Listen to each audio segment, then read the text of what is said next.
thank you very much for joining our interview series. Today, we will discuss about the new book you have edited, Social Policies in Times of Austerity and Populism. So let me start right away with the first question. In the conclusion of the book, you refer to musician Antonio Carlos Jobim, who said, Brazil is not for beginners. As a beginner myself, what shall I understand from this phrase? Hi, Feluk. Thank you for the invitation. This sentence conveys to the reader about the complexity of the Brazilian case and places us as academics facing theoretical and practical challenge. For instance, if I examine a political competition indicator at subnational level, such as the number of effective parties, the measure may indicate three competitive parties in certain states. However, qualitatively, the research must understand that each member of a same traditional political family may belong to a different part, which effectively renders the measure of a competition meaningless.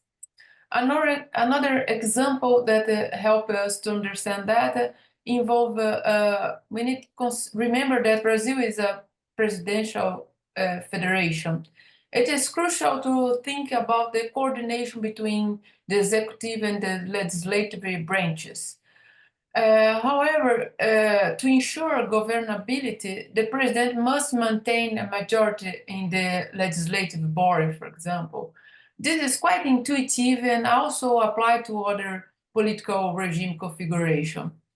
But when we look at the context in which Bolsonaro governed, for instance, he had the majority of deputies, but he did not utilize this majority. He was the president who garnered the less support from the Congress regarding his proposal. It is far less than Dilma Rousseff, for example, who had such a poor relationship with Congress that she faced impeachment, actually. In other words, he could have accomplished much more concerning his agenda if he had chosen or to do, or if he had the necessary skills for that. Then this is the idea of it's more complex, the reality that we sometimes the theoretical directions does not help me so much. That's the idea of this affirmative. All right. In your book, you highlight that 13-year tenure of left-wing governments came to an end through a broad coalition and an impeachment process. Could you elaborate on how President Dilma Rousseff's 2016 impeachment contributed to the rise of right-wing populism in Brazil? What impact did Operation Car Wash have on eroding public trust in Brazil's democratic institutions, thereby enabling populist rhetoric? What key factors led to the downfall of left-wing governance in Brazil? Oh, these are three very distinct and complex questions. First, we need to understand that a president elected by popular vote was removed from power without any reasonable justification, which has since been proven by judiciary a long time after that. This is not the norm in presidential systems. In parliamentary system, if a political leader does not meet expectation, they can be removed without significant consequence, or at least consequence anticipated by the political system. However, the option for parliamentary governance in Brazil has already been rejected twice in referendums. Therefore, this was a process that followed institutional rituals, but was fundamentally flawed from the outset. And this really destabilized the political system. At this moment, it feels as thought we have a low immunity, leaving the door for open for a virus. In this case, the emergence of a radical right-wing populist leader, someone without a strong political background who could barely articulate coherent thoughts, but possessed significant popular appeals.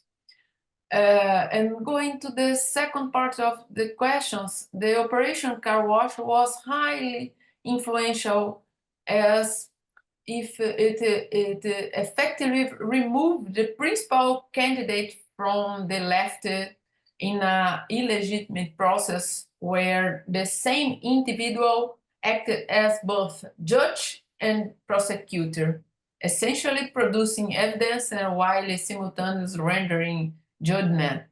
His lack of impartiality was later demonstrated and the process was overturned. But the fact remains that Judge Sérgio Moro successfully disqualified, more than that, took off Lula from the presidential race in 2018. It changed completely this race. And Operation Car Wash began with the strength, the irony of this is that the Operation Car Wash began with the strengthening of the public prosecutor office during Lula's administration, but devolved into how can I say, a witch hunter, but targeting only left witches. The political use of the public prosecutor office escalated with the judge foray into politics. He later became a minister under Bolsonaro. And by the end, in third part, that you talk about the factors that led to the downfall of the left.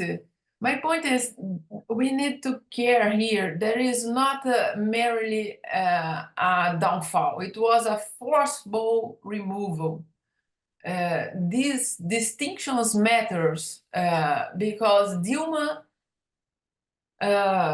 actually she lacked the same economic acumen that Lula had. The economy was already struggling in the election year during the last year of her first term, and it was widely understood that economic crisis would erupt, and which did. And this reality weighs heavily on the electorate, as demonstrated by Perry Linan's book on impeachment in Latin America. I don't know if you know. He emphasized the economic factor, and but also because of that, in my book, I request that all authors provide 4 analytical markers: Dilma's economy in 2015, Temer, Bolsonaro, and pandemic. Then it was a very strong factor. But secondly, Dilma was not a natural politician. She was a technician. And Lula is an outlier. He is an exceptional statesman and a negotiator. Thus, anyone succeeding him would inevitably face unfavorable comparison. Additional to that, we must recognize that she is a woman, and we cannot ignore gender issues. More than that, we have a thought woman not very flexible in negotiating with the white sexist men in Brazilian Congress. And more, a third, we can add that there is an argument that she was encouraging investigations into corruption in places where she displaced all parties, include her own party and the judiciary. There is a famous recording that time in which a senator, the name is Romero Jucá, he spoke about her removal, and he said between comma, in a concerted effort that would also include the judiciary. Then it was it really was a concert effort to bring the left down, and especially Dilma. Right. You argue that the purpose of the book is to analyze the drivers and the scope of the changes and reforms in the Brazilian system of social protection over the period of Temer and Bolsonaro governments to understand how the golden age of social protection led to the dismantling of these systems. Can you elaborate what policies and strategies did Temer and Bolsonaro administrations use to dismantle the social protection system? Many strategies were used. They varied according to the social policy analyzed. Reforms, re-regulation, deregulations of social policy can be mentioned. Mainly defund, the famous sentence where there is no money, there can be no policy.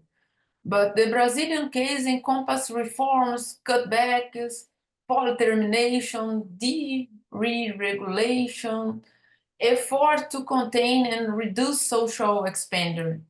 And when they are observed all together, there is no doubt that we are dealing with a retrenchment and a policy dismantling. Then in different policies, we can face different strategies for that, I guess. Right. Could you explain how neoliberal austerity measures and populist rhetoric interacted in Brazil during the presidencies of Temer and Bolsonaro? What were the significant challenges that traditional social policies in Brazil encountered due to the combined pressure of neoliberal austerity and populist rule? First, it's important to understand that these two adjectives do not apply equally to Temer and Bolsonaro. Temer is the representative of austerity. He was not a populist. On the contrary, he always spoke in formal Portuguese without any intention or ability to communicate with the masses. Bolsonaro, yes, he is a populist. Bolsonaro did not have an austerity speech or attitude. On the contrary, he spent a lot, and it was not only because of the pandemic. In his last year, he went beyond any minimal distance in the use of the public machine. In respect specifically of fiscal austerity, I guess it is quite a tricky. Of course, anyone by principle wants to maintain fiscal balance. It's a very important point. However, you know that social policy in times of crisis can be an important driving force for the market itself. In family grant in Brazil, we saw this effect. It was a huge local market enforcement, the Bolsa Família grant. It's one of the clear effect. A second point is the importance of understanding the term of public management and the challenge of public administration brings in relation to private administration. I am trying to understand fiscal austerity. Think about the importance of the idea of public good is always not always compatible with efficient. And my point is more in Brazil case, more than austerity, the greatest limitation of social policy in Brazil is inequality itself. Inequality in Brazil are so exacerbated that they produce an enormous cost for their maintenance. For example, in social security, it's not the basic pensions that are the bigger problem, but rather the retirement benefits and privilege of the military and the judiciary, for instance. These are expensive, very expensive, and there is no political strength to reform them because of the strength of pressure groups that they are. And this undoubtedly makes the system unfeasible, and we need to care about that as much we think about the austerity. And about the populism, it's also there have always been populist politicians here in Latin America, from the left and to the right. But and just also as there has always been fake news in the political game. However, one of the points for we need to worry about is the scale of what we call the disinformation ecosystem has taken fake news to a new level that destabilize democratic system. Then these two things combined together are one important factor by itself. For example, in a debate, a populist politician has an advantage over his or her opponent because he or she is not committed to the truth, and the use of widespread social media to spread disinformation in a populist way. It means that disinformation with populism create a new challenge for democracy. I really believe that. All right. How did the rise of populist radical right ideologies during Bolsonaro's presidency contribute to the reshaping and dismantling of Brazil's social protection systems? Can you discuss the specific strategies used by Bolsonaro administration to dismantle Brazil's social welfare system, particularly regarding social security and healthcare? Of course. The pension reform was introduced in the first year of Bolsonaro government. However, important to say that the entire negotiation process for that reform was carried out by Temer. And this pension reform that was placed in 2019 was so radical in the sense of reducing the attractiveness of the public system, and it's Israeli obfuscation strategy because the consequence is for the future. It will produce effects in a long term, not immediately. According to the Lanzara, the authors who did the chapter about social security, even without directly approving the adoption of a full capitalization system, the reform carried out during Bolsonaro,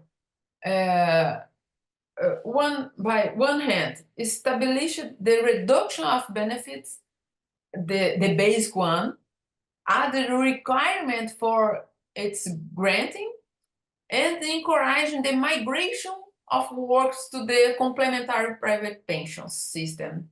More than that, there was a sharp decrease in the government commitment to maintain the attractive and the robustness of the contributory public pillar of social security system.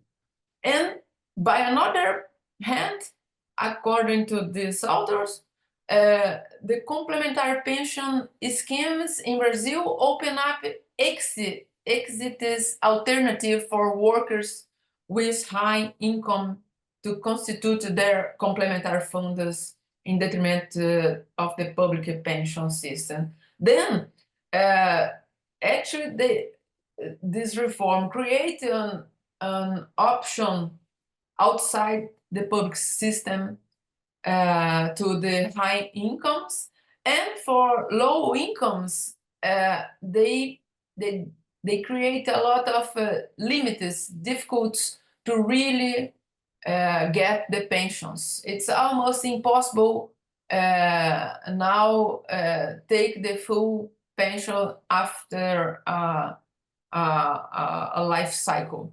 This is very worrying. In respect to the healthcare, Temer and Bolsonaro, in his first year of administration, they have had the same direction. The idea of a privatization, valuing private and curative services over preventive ones, and how it has happened. Deregulation, public and universal aspect of the system, and open them up to private initiative. Deregulation and re-regulation, and above all, the funding.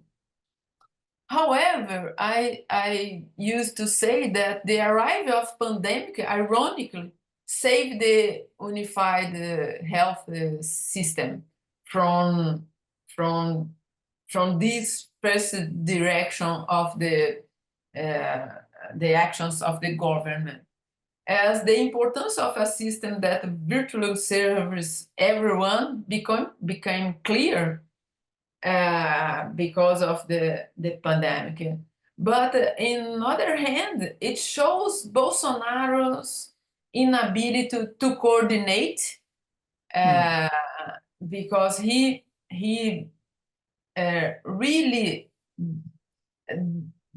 didn't want and did not coordinate the states and the municipalities. He let them with the political autonomy to decide what they want to do.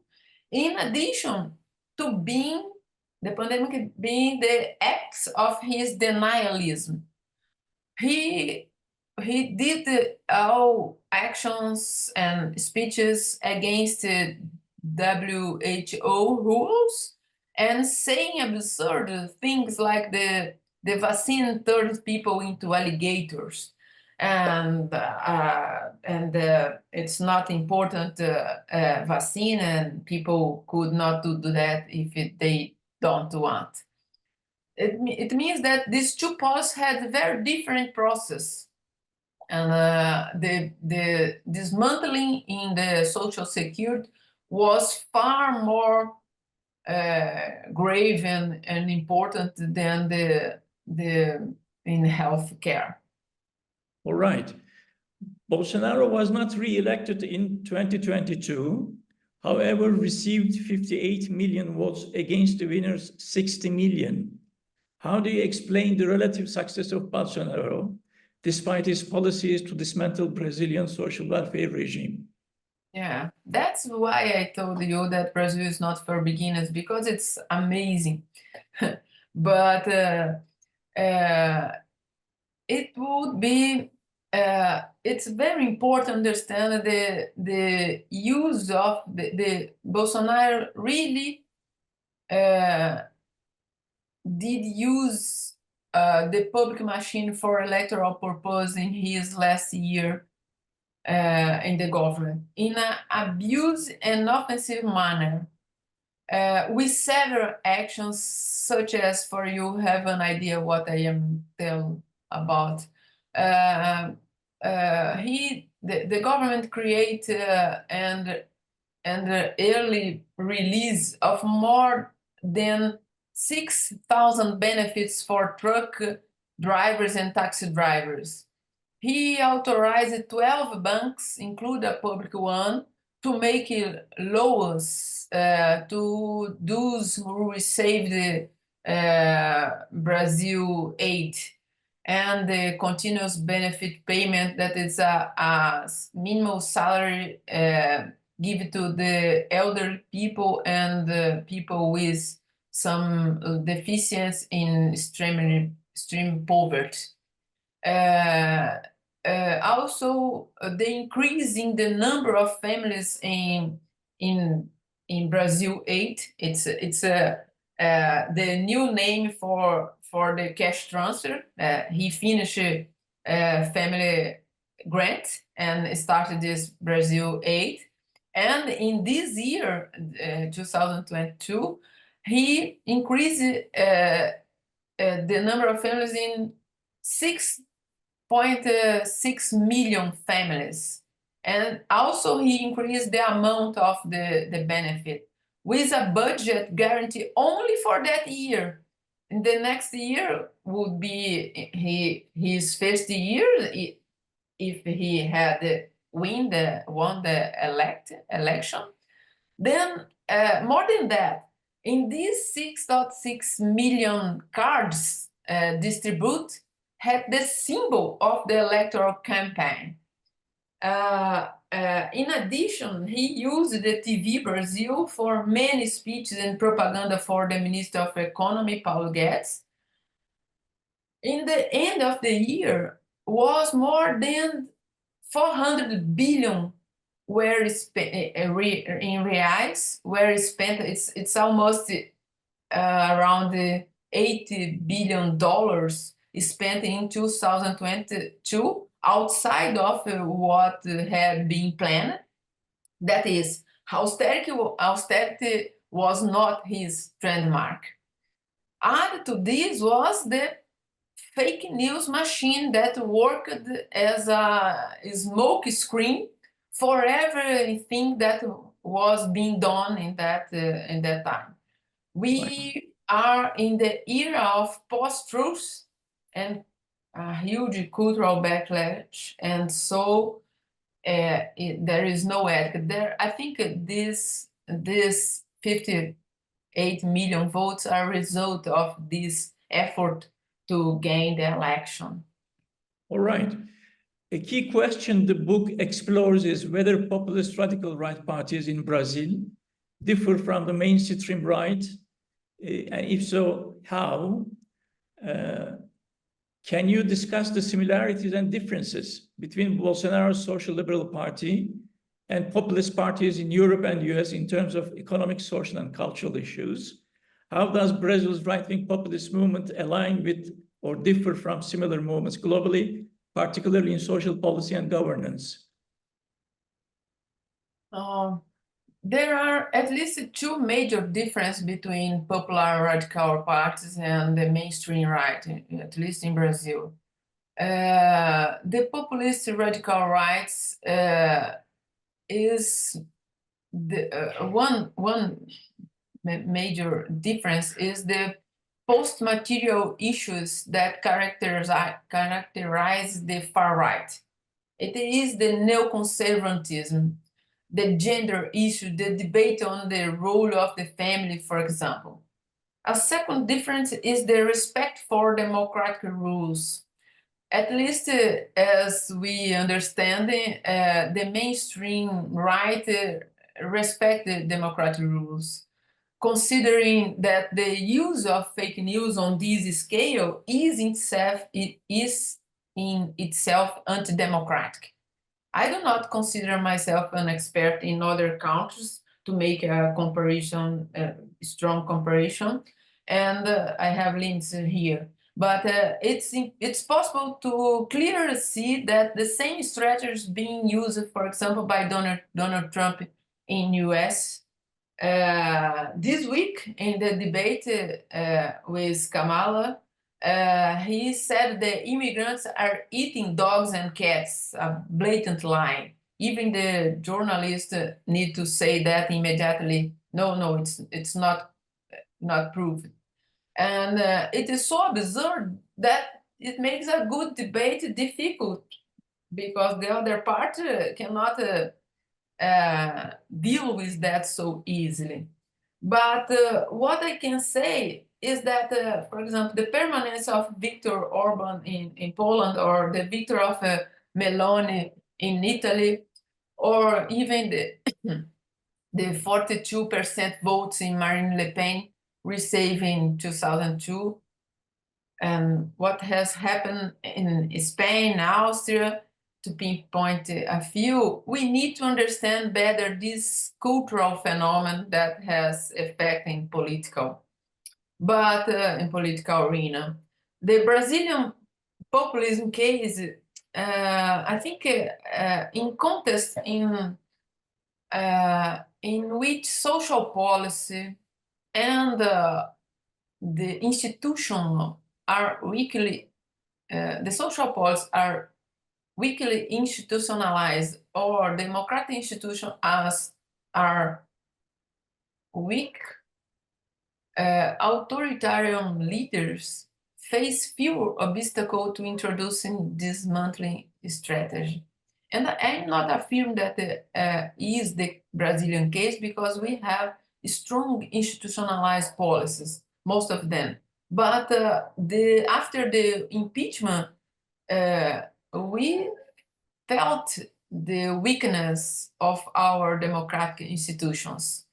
They could bear that, but the effects were there.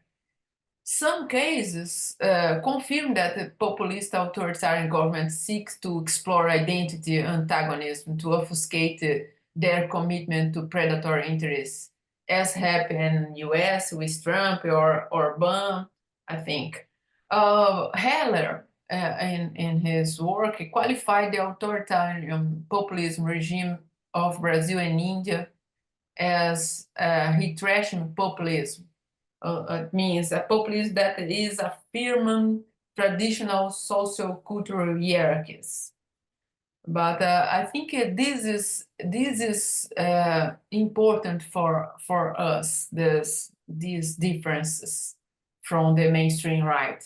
All right. And lastly, while concluding the book, you argue that Brazil appears to be a compelling case of resilience worth considering. It has resisted a violent and explicit attack. Thinking the possibility that Donald Trump can be re-elected as the president of the United States, how do you think the Brazilian democracy will react? Will it galvanize populist movements and populists like Bolsonaro in Brazil? There are two possible paths, and they will depend on who wins the election in Brazil. If by chance the radical right wins the presidential elections again, Trump's elections could affect us gravely, because if Bolsonaro's line is followed, there had been a senseless subordination from a political point of view, and from the point of view of the movements, a mimicry, as was the case of January 6 in 2021 in the United States, and January 8 in 2003 to 2023 in Brazil. However, if it is the left or a more democratic right and less authoritarian right wins, I don't feel that much a problem the re-election of Donald Trump, and not for us specifically. The cost of Trump's irresponsibility is worldwide, I think. Thank you so much, Professor Sátyro. Thank you for welcoming the book and for this space. Thank you. I appreciate your time.